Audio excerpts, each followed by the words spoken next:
بادشاہ औरंगजेब आलमगीर का दरबार सजा हुआ है। किसी ने इत्तला दी कि एक फरियादी आया है। बादशाह ने कहा बुलाओ उसे। जब वो शख्स आया तो उसने कहा कि मैं एक बहरूपिया हूँ, मेरे पास फ़न है और मैंने सुना है कि आप फ़न के कदरदां हैं। बादशाह ने कहा कि तुमने ठीक सुना। उसने कहा मैं मुख्तलिफ गेटअप करता हूँ, मुख्तलिफ रूप धार सकता हूँ, अगर आप मुझे पहचान लें तो मुझे कोई इनाम ना दीजिएगा, ना पहचान सकें तो मेरे इस फन की कदर कीजिएगा। बादशाह ने कहा कि अगर मेरी आंखों को तुम धोखा दे दो तो मैं तुम्हें जरूर इनाम दूंगा। कुछ ही अरसे के बाद वो एक शाही तबीब बनकर आया। बादशाह के करीब पहुंचा तो बादशाह ने उसे पहचान लिया। फिर वो एक ईद का मौका था, वो जौहरी बनकर आया। बादशाह ने फिर उसे पहचान लिया। मुख्तलिफ रूप धार कर वो आता रहा और बादशाह उसे पहचानता रहा। फिर वो शख्स गायब हो गया। एक अरसा बीत गया, वो नहीं आया। इधर बादशाह को महाज़े जंग के लिए निकलना था। बादशाह का लश्कर तैयार हुआ और महाज़े जंग पर बादशाह रवाना हुआ। सफर जारी है। जंगल बयाबान के अंदर बादशाह क्या देखता है कि एक पहाड़ के पास छोटी छोटी झोपड़ियां हैं। बादशाह ने कहा कि ये क्या मामला है, जंगल में मंगल कैसा, जरा पता करो क्या माजरा है ये। तो किसी ने बताया कि बादशाह सलामत, यहाँ पहाड़ पर एक साहिबे इरशाद बुजुर्ग बैठे हैं, जो साहिबे इरशाद भी हैं, साहिबे कमाल भी हैं और मुस्तजाबुद्दावात भी हैं।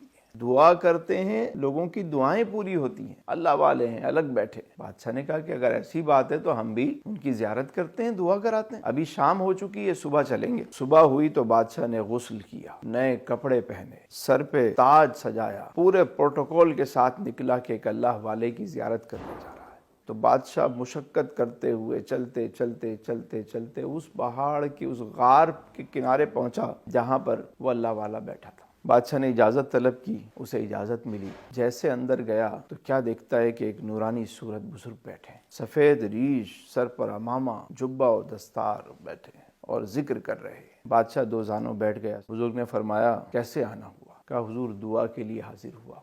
उन्होंने दुआ की। बादशाह वापस जाने के लिए उठा तो उसने कुछ उस अल्लाह वाले की खिदमत में कुछ नजराना पेश किया। सोने की अशरफियों की एक थैली पेश की। अल्लाह वाले ने कहा कि इसकी हाजत नहीं है। बादशाह ने इसरार किया लेकिन उसने इनकार किया। जैसे ही बादशाह वापस मुड़ा उसने उसे आवाज़ दी, कहा सुनो इधर आओ। बादशाह फिर आके दो जानों बैठ गया। उसने कहा तुमने मुझे पहचाना? बादशाह ने कहा नहीं। कहा मैं वही बहरूपिया हूँ जो भेष बदल बदल कर तुम्हारे दरबार आता था। बादशाह की आंखें खुली की खुली रह गईं कि ये क्या माजरा है। बादशाह ने कहा मैं वाकई तुम्हें नहीं पहचान सका। बादशाह ने कहा कहो, मुंह मांगा इनाम दिया जाएगा। उसने कहा कि नहीं बादशाह, मुझे अब तुम्हारी कोई हाजत नहीं।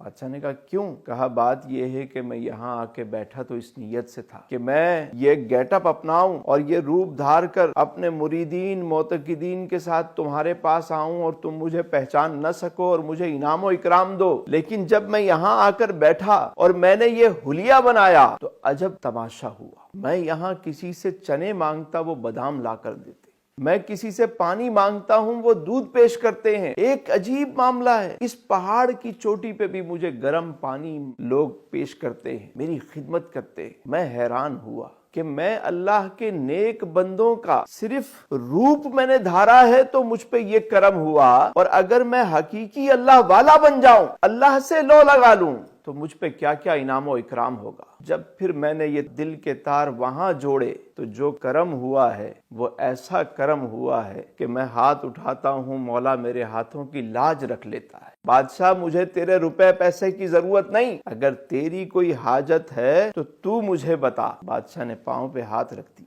कहा हुजूर दुआ कीजिए। उन्होंने दुआ की। बादशाह वापस लौटा। हकीकत यही है कि उनके जो गुलाम हो गए, वक्त के इमाम हो गए, नाम लेवा उनके जो हुए, ऊंचे उनके नाम हो गए। दोस्तों, अच्छों की सिर्फ नकल ही इंसान को अच्छा बना देती है, और हकीकी मानों में दिल से उस राह पर चल पड़े तो करम बालाए करम होता है। दीन की बात फैलाना सदक़े जारिया है। सवाब की नीयत से वीडियो को शेयर जरूर कीजिए। जज़ाकल्लाह।